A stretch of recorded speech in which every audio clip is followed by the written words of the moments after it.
voilà bocage beurre bi ci vitamine yu bëri moom la Alfie di toggee alors Alfie ak Sylvia. ak Sylvia Pape Cheikh comme niñ ko annoncé. D'habitude les mercredis on cuisine pour les enfants. parce que c'est une journée spéciale pour les enfants c'est pour ça qu'on amène chaque fois un plat spécial qu'on peut mijoter avec nos bouts de chou. Donc des crumbles mangue fruits rouges c'est ça qu'on va préparer aujourd'hui avec les beurre bocage nos sponsors leaders beurre bocage nga xam ne Pape ñoo ñuy accompagner ci rubrique bi xam nga soo ne bocage xam ni mën nga ko utiliser pour mën a defar li nga xam ne moom mooy pâtu crumble parce que pâtu crumble bokk na ci pâte yoo xamante ni ñoo gën a facile à réaliser 100 grammes beurre 100 grammes farine 100 grammes sucre xam nga loolu soo ko amee Kiara war a mën a defar sa pâtu crumble donc tey dama am ñaari pâte boo xamante ne bii ñorul parce que togguma ko après bii dama ko testé ci plat bi may toggee fee si ginnaaw ci four bi ma togg ko ba pare parce que crumble mën nañ ko def ñaari façon boo xamante ni dañ ko togg ak boo xamante ni c'est cru donc l'idée mooy que dañuy jël ay fruits intégré ko ci recettes yi pour faire consommer les fruits aux enfants il faut. Je n'aime pas les fruits je n'aime pas les légumes donc loolu c'est révolu parce que su am na yenn recettes yoo xamante ni suñu mélanger fruits ak légumes yi si biir donc xale bi suy lekk du mën a seppi fraise bi wala mu seppi mangue bi nga xamante ni moom la ñuy togg on peut changer aussi éléments yi nga xamante ni moom la ñu utiliser on peut utiliser des pommes on peut utiliser des poires on peut utiliser des abricots des pruneaux pour changer mangue ak fraise bi nga xamante ni ñoom ñoo nekk ci marché bi soo duggee ci marché bi on a la mangue le kilo à 1200 moom la ñu ko jëndee on a des barquettes de fraises à 1100 francs 1200 francs donc nga xamante ni c'est pas cher du tout ñëpp mën nañ ko am pour mën a concocter ay desserts yoo xamante ni ku nekk mën nga ko defar on a des ramequins jetables yoo xamante ni ça se vend partout dañ lay jaay ay douzaine wala on te vend une vingtaine boo xamante ni mën nga ko utiliser daal di mën a defar sa ay recettes donc li may def Sylvia mooy que je vais découper en premier lieu les fruits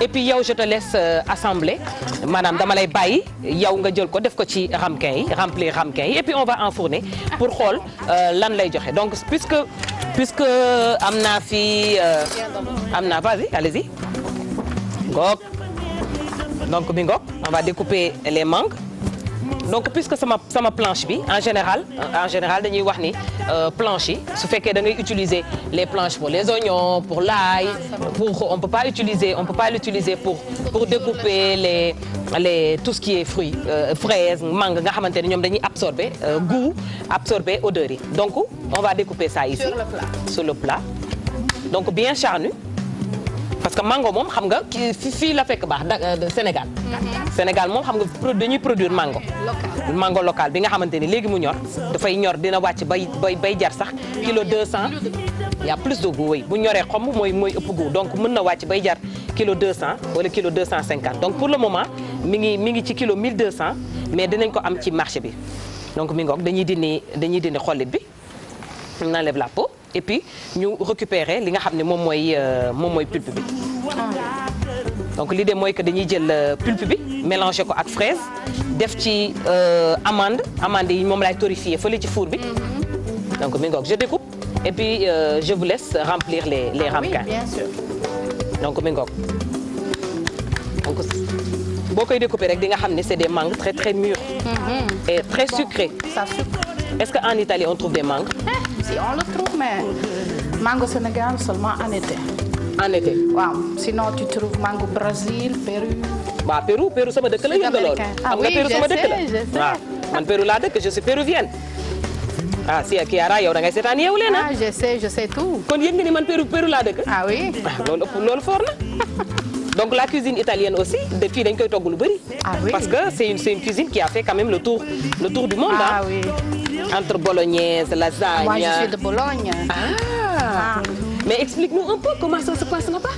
Bon, est-ce qu'on trouve cette sauce, cette fameuse sauce, la sauce bolognaise. Oui. La sauce bolognaise, en effet, il s'appelle sauce bolognaise seulement à l'extérieur. Parce que sauce bolognaise, en Italie, on l'appelle ragoût. Ragoût. Wow, ragoût, c'est la sauce viande qu'on appelle bolognaise. Ok. Donc, tu prends la viande moulée.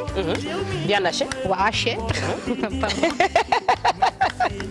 Le viande hachée, tu coupes carottes, oignons, tu le fais dorer, tu mets la viande, après tu mets le concentré, aussi le tomate.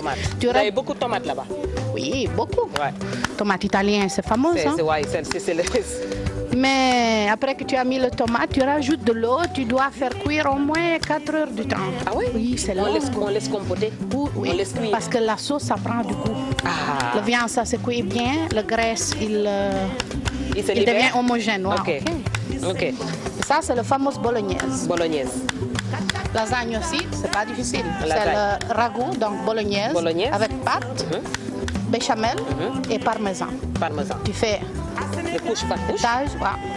Et tu le mets dans le four. Et les pizzas, les pizzas aussi. Moi, j'ai aussi cuisiné les pizzas pour ma famille à Thiès, mais ça fait 2 années. Ah, d'accord. Pizza, c'est très simple. Farine ou levure, sel. Pour la pâte. Oui. Après les composants, ça veut dire le mélange qu'on doit mettre à l'intérieur. La sauce tomate. Ça, c'est difficile. Le basilic. Ouais, le basilic, le mozzarella. La mozzarella. Ou bien margarita. Après, tu peux mettre de champignons, tu sais que tu veux du thon. Ok. Magnifique. Ok, ça c'est les amandes. Donc ça c'est les amandes, c'est pour apporter un peu de croquant, pour que ça croque un peu. Donc ça aussi c'est fait. On a un peu de raisin, donc c'est bon. Tu peux commencer à remplir je pose ça. Les rameaux. Oui. On va mélanger. Donc pour pas mettre. Comment on commence? Oui, pour ne pas ajouter trop de sucre, on laisse les fruits nature. Bon. Donc au fond, tu peux mettre les fruits, un peu de raisin, un peu d'amande, et soit le crumble cru ou le crumble cuit. Et on enfourne. Une ou l'autre? Une ou l'autre, oui. Encore. Combien de fruits? Une cuillère. 1-2 cuillères, allez-y. Comme ça. Oui, vas-y encore. Encore un peu de fraise. Ouais. Un peu de fraise, c'est bon. Et un peu de raisin. Ouais. Exact. On mélange. On met le crumble. Ouais, on met un peu de crumble. Les amandes, c'est à eau? Les amandes, je vais concasser. Ah, ok. En attendant que tu mets les... Cru, hein? Ouais. On va concasser. Tu dois le couvrir. Oui, on couvre. Chaud. Ça, c'est bon? Ouais. C'est bon. Moi, je suis dans ta cuisine, c'est toi le borom. Ah waaye yow xam nga yow min nga cuisine yi yow tam ah kii yaara xam nga ni ku mën a togg daxin war a mën a togg crumble. Ah waaw. Donc c'est bon, ça brûle, c'est chaud. Donc on met un peu d'amande torréfiée. Donc ça va amener un peu de croquant. Et puis on enfourne. Donc je garde celui-là et waaw nga defar beneen bi.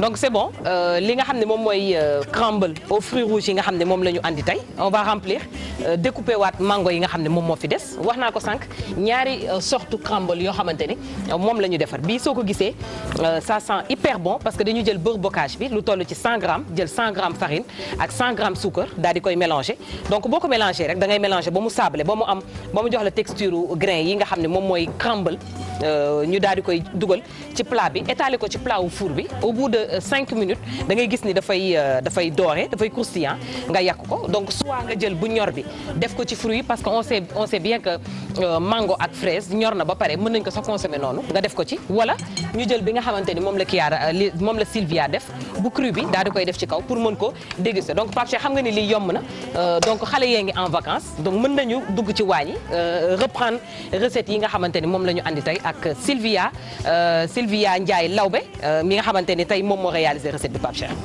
donc Sylvia Lawbe tey moom moo ndekkee ak ñun ci télévision Futur Média dañu bàyyi mu àggale ak yow après bu paree mu ñëw rejoindre ñu.